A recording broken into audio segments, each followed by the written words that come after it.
We'll guide you through how to create a Rockstar account for GTA. I'll show you exactly how to create one step by step. First, open a browser on your phone or computer. Now search for Rockstar Games login and open the official Rockstar Games website. Once you're on the website, go to the top right corner and click on the profile icon. From the drop-down menu, select Sign Up. Next, enter your date of birth and click Next. Now, accept Rockstar's terms and privacy policy, then click Next again. After that, enter your email address, create a strong password, and choose a nickname.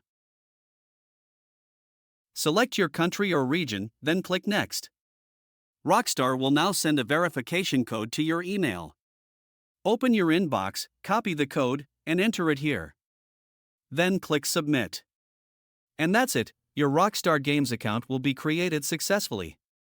If you find this useful, then consider subscribing and liking the video.